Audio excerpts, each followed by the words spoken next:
Hey, my wonderful, wonderful, wonderful people. A pleasant evening to you.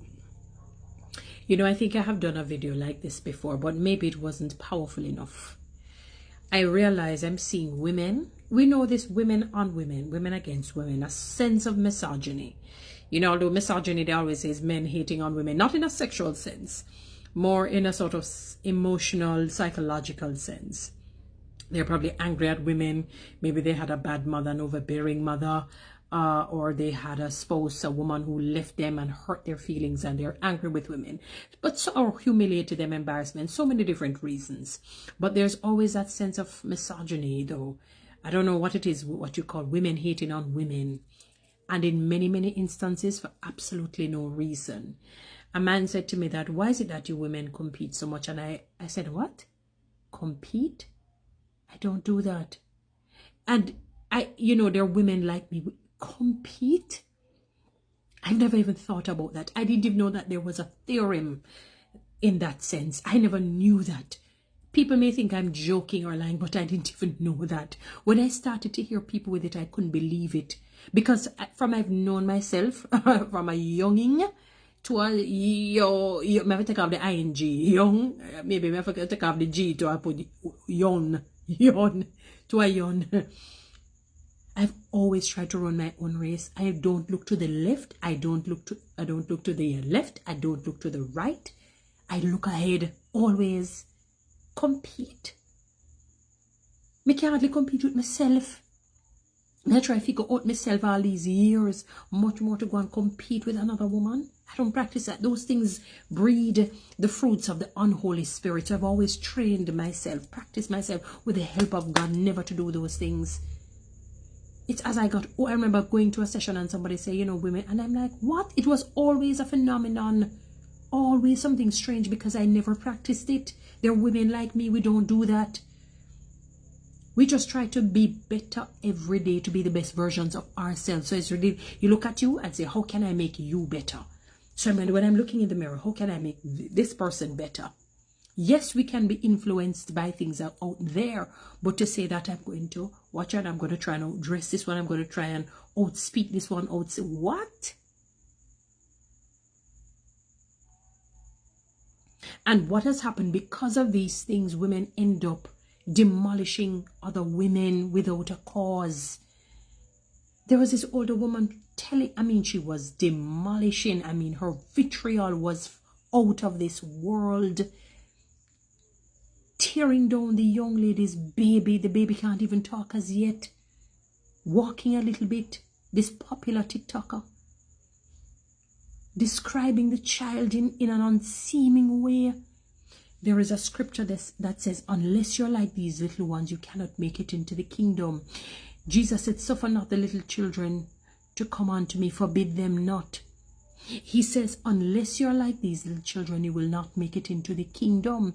He went on further to say, when you harm a child, it is better that you put a millstone, some say milestone, around your neck and jump off into the sea. And me say so, people. I gotta say so. Not me. You can't argue with me on that.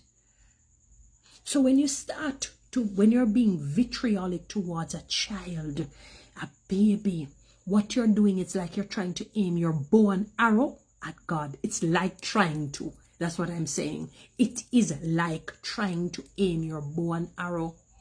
And when God just catches it with his finger and turns that back, oh my God, you're not going to like it. You are not going to like it. In other words, do not be deceived. God can never be mocked. And we don't mean, when they say, the kind of mocking, you can't take God for an idiot. Whatever a man or a woman sows, that he or she will reap.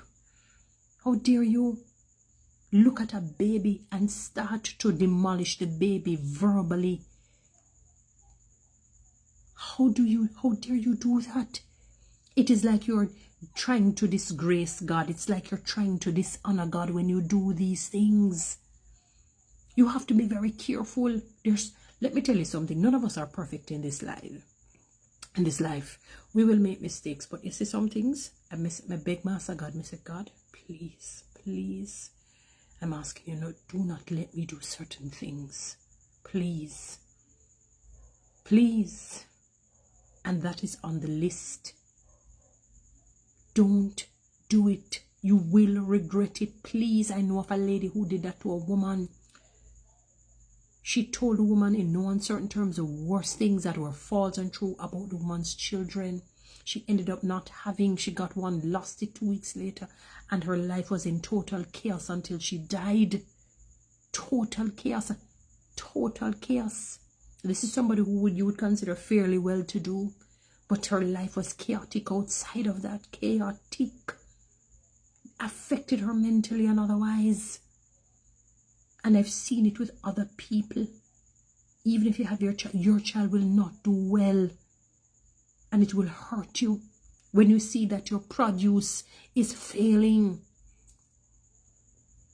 How can you be comfortable to look at a child, even if you don't think the child looks good? Even if you think the child looks terrible, don't do it, sir. Don't utter those words, because they will haunt you.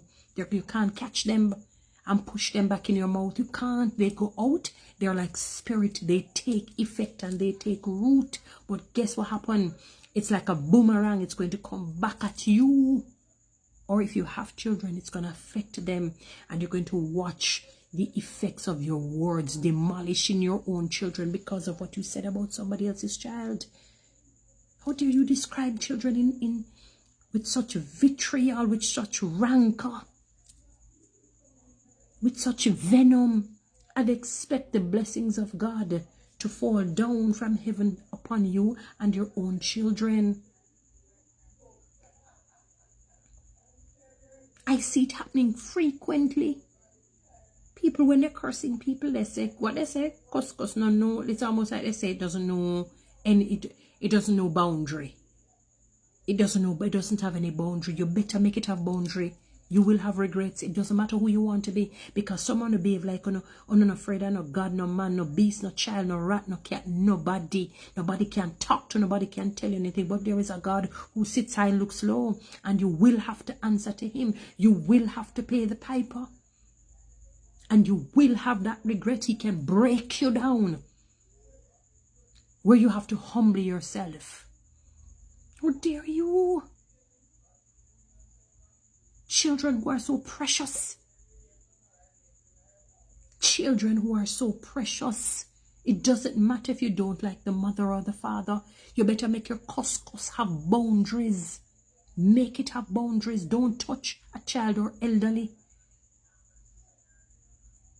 And you don't wonder why certain crosses and curses fall on us when you can't understand why. Look at what the first commandment says. Love the Lord thy God with all of thine heart, with all of thine soul, with all of thy might, with all of thy strength. And, you can't leave out the and. That conjunction word, love your neighbor as yourself. Some people may not love themselves. So hear what it is really saying when you break it down. Treat your neighbor the way you want to be treated. Treat your neighbor the very same way you want to be treated. Clearly, you wouldn't want somebody to look at your child, start to demolish your child verbally. Even if they do it, it's something that you still would not want them to do.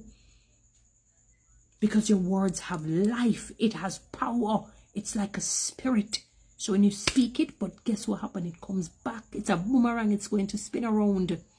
When it comes back, you can't reap that particular harvest. It's going to be difficult for you to manage. And it comes at an inopportune time, a time that you cannot handle it. But you have to reap it. Don't mention things about people's children and start to be vitriolic towards them. Rancorous, using horrible words to describe the children. Are you crazy? It is like somebody drinking or eating, I don't even know if the thing is solid or liquid, cyanide, gramazone, rat poison, you know, for breakfast, lunch, and dinner, expecting it to give them, you know, all the nutrients, the healthy nutrients. Expecting those things to give them all the healthy nutrients is like they're being crazy. They're being ridiculous. Do not harm children with your words. Obviously, physically, you don't harm them.